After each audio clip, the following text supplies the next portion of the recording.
Bonjour à tous, découvrez la plus puissante des Panamera, les ailerons les plus fous de Porsche, les nouvelles Mercedes et Ferrari F1 et enfin les Aston Martin Vantage S by Red Bull.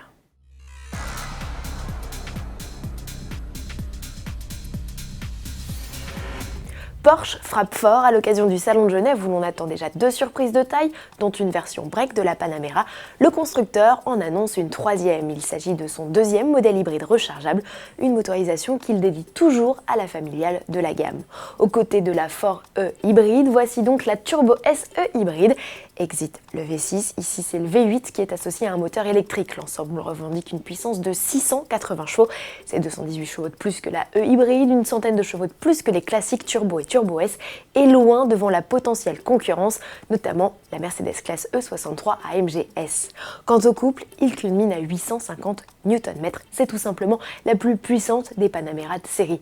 C'est aussi la plus rapide, avec un 0 à 100 km/h expédié en 3 secondes 4, et la plus chère, le ticket d'entrée est fixé à 189 062 € et même 202 622 € pour la version haut de gamme et rallongée de 15 cm, baptisée exécutive. Panamera dont on retrouve également une trace dans ce nouveau top 5 signé Porsche. Après les modèles les plus rares et ceux à la plus belle sonorité, le constructeur dévoile en vidéo les modèles dont les ailerons ont le plus marqué son histoire.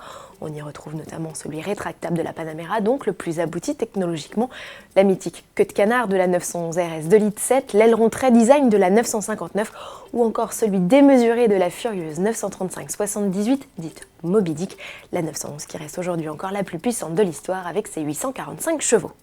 En bref, Mercedes a présenté sa nouvelle monoplace pour le championnat 2017 de Formule 1. Le design de la W08 EQ Power Plus impressionne et son efficacité est redoutée.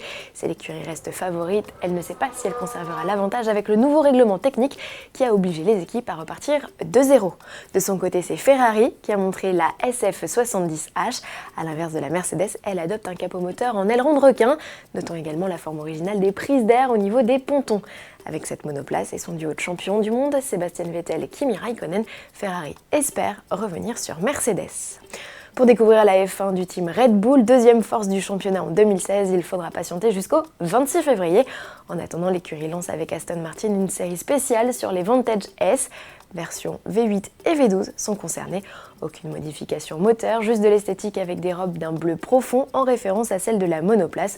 On retrouve ça et là des notes de jaune et de rouge, clin d'œil là encore à l'équipe qui n'a pas manqué de broder son logo sur les appuis-têtes. Cerise sur le gâteau, les pilotes Max Verstappen et Daniel Ricciardo pourront dédicacer votre modèle.